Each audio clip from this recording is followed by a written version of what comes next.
No, witajcie. Dzisiaj będziemy mówić sobie o pytaniach, jak widzicie. Jest tu masa pytań. Chciałem po prostu wszystkie zawrzeć, żeby pokazać, w jaki sposób możemy tworzyć właśnie pytania. Będzie też jeden przykład, który jest dosyć specyficzny. Myślę, że nikt by się czegoś takiego nie podjął, no ale wam to pokażę. I może zacznijmy sobie od pierwszego. Okej, no troszkę tego mamy, ale mam nadzieję, że jakoś spójnie będę w stanie to wytłumaczyć. Więc zacznijmy sobie od czegoś takiego, że powiedzmy to pierwsze. What movie is this? To oznacza, jaki film to jest. Czyli informacji, której nam brakuje w szkole przede wszystkim.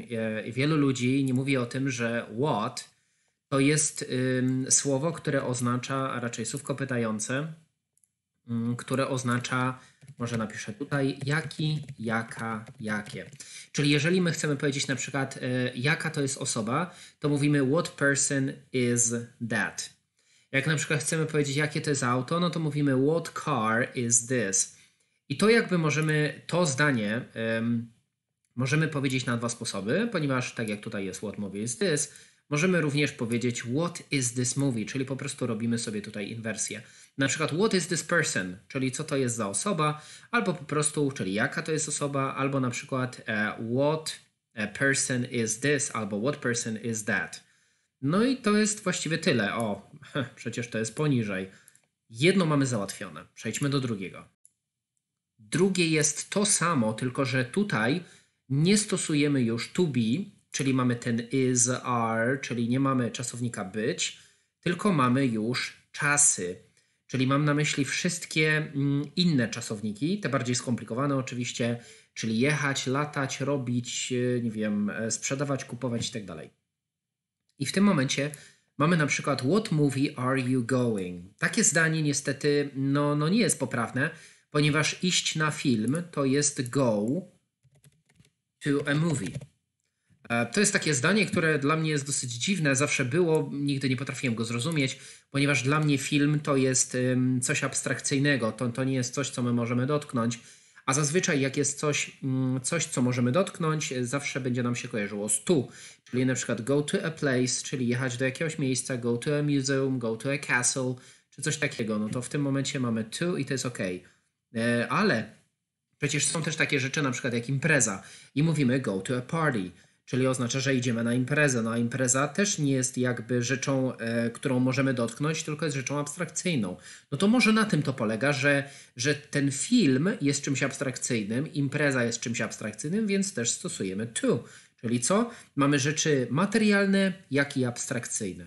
No to chyba wyjaśnione.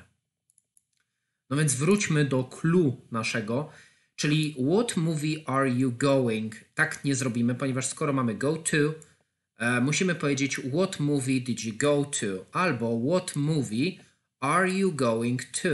To są właśnie te zdania, które wymagają jakby dołączenia przyimka, czyli tego to, by, at, about, from i tak dalej. Dołączamy to do słówka pytającego.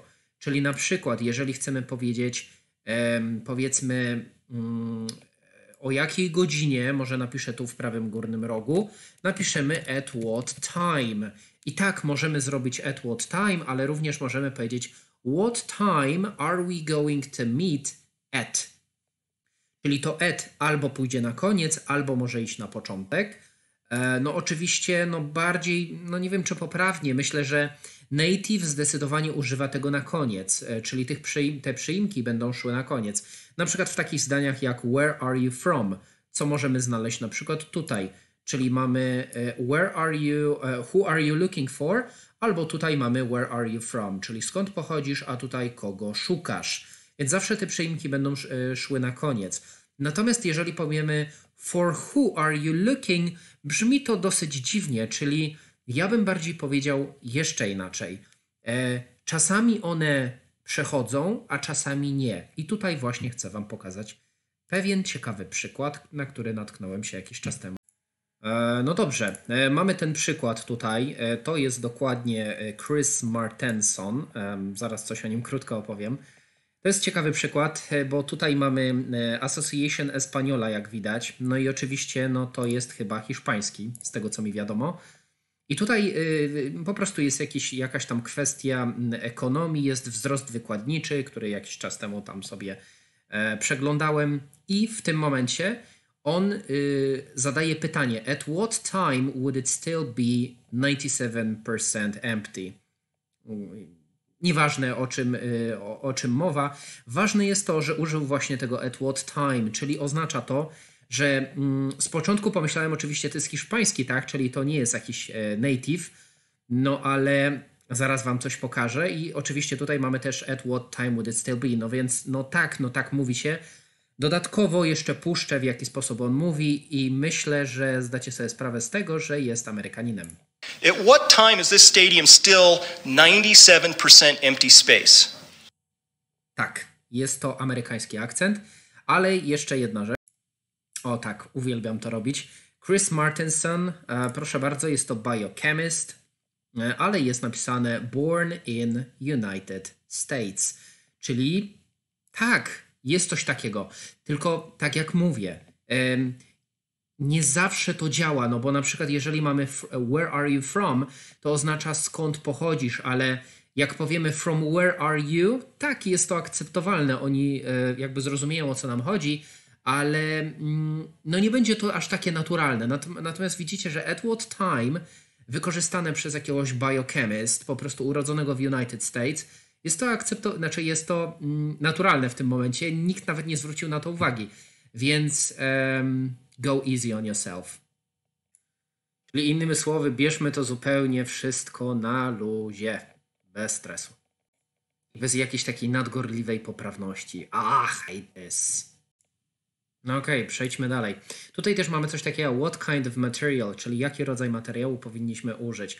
No tutaj jednak mamy czasowniki modalne, więc nie będziemy mieli czasów, tylko po prostu mamy inwersję. No bo jak mamy czasowniki modalne typu have to, must, should, can i tak dalej, no to tam będzie tylko i wyłącznie inwersja. No i tutaj też jest jakiś przykład, że to what movie are you going to? No to już jest powielenie, tak? No bo jeżeli powiemy to what movie are you going, to nam wystarczy. Albo możemy powiedzieć what movie are you going to? Czyli no nie możemy jakby podwoić tego to w tym wypadku. No chyba, że skreślimy to pierwsze to, no to wtedy będzie what movie are you going to? No ale tak jak mówię, można tutaj też zaznaczyć, że czasami to pokazuje, jak ważne jest to, co chcemy przekazać. Czyli jak on pytał at what time, to on chce skupić się na tym, czyli chce podkreślić jakby istotę rzeczy, wartość tego, jak ważne to jest. To też można gdzieś tu zawrzeć. Ok, mamy następną formę, czyli what are my daughter and husband doing right now?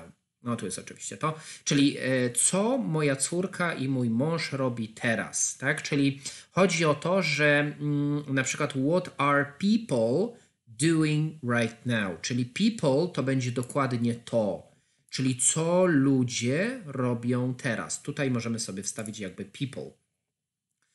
Czyli what are you doing right now? To jest nasze you, albo może być you and she, he and she.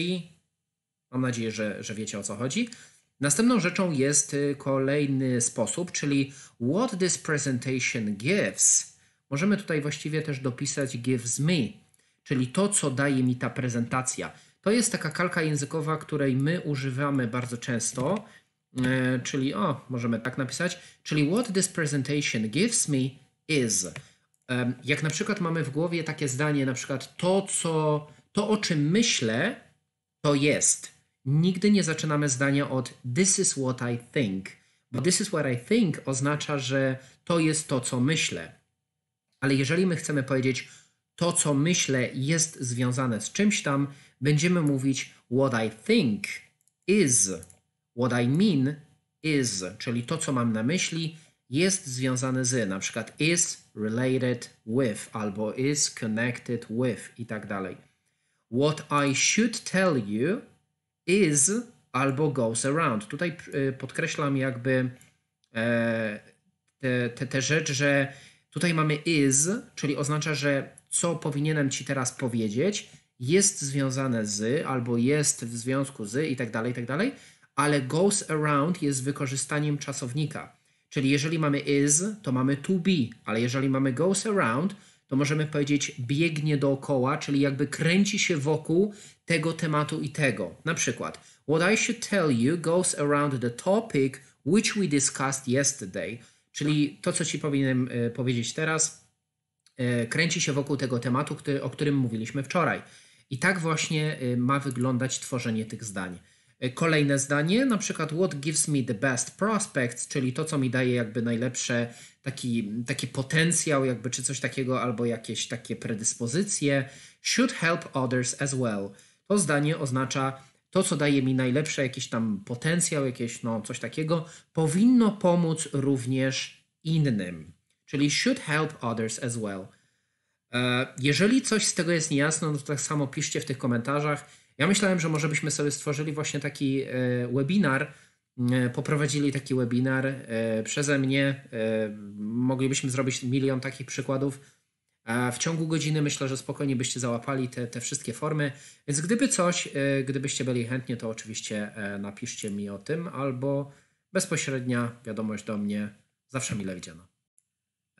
Następny sposób, where are my daughter and son, czyli jeżeli powiemy where's my car, no to wiadomo, że to jest proste zdanie tutaj, czyli where's my car, gdzie jest moje auto, ale jeżeli chcemy powiedzieć, gdzie są moje na przykład, nie wiem, moja córka i mój syn, no to powiemy where are my daughter and son, albo na przykład, nie wiem, tu jest oczywiście liczba mnoga, tak, czyli mamy are, mamy is, no wszystko jasne.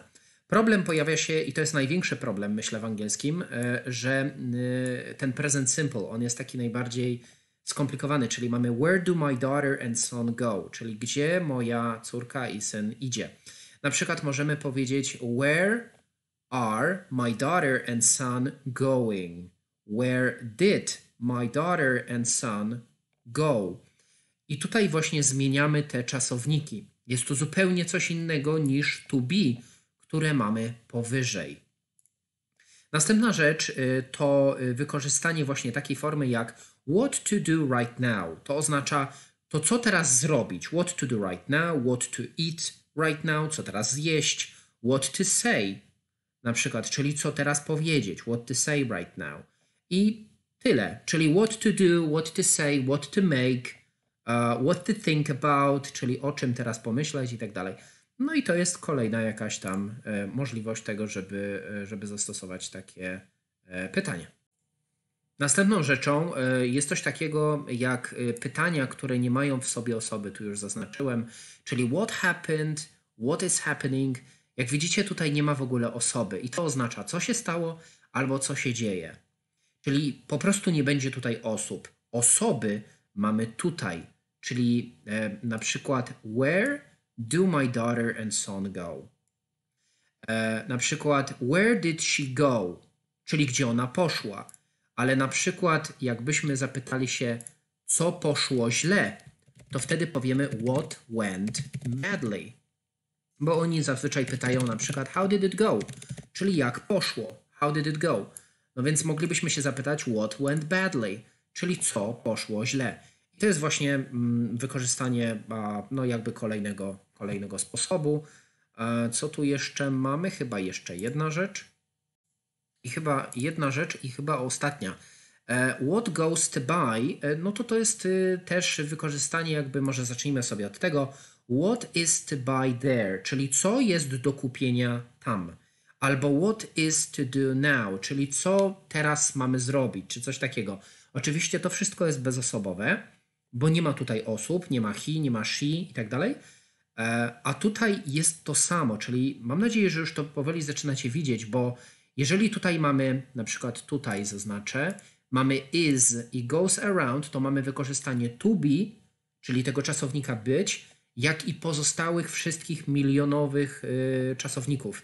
Czyli go around czy goes around, oczywiście what to jest trzecia forma, więc będzie what I should tell you goes around. I tak samo jest tutaj.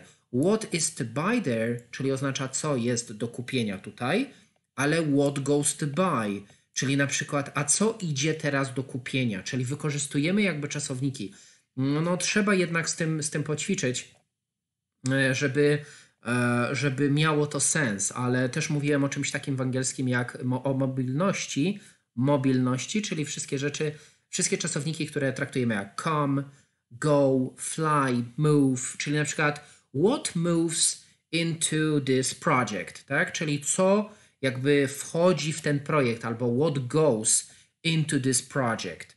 I wtedy co jakby wchodzi w skład tego projektu, czy czegoś takiego.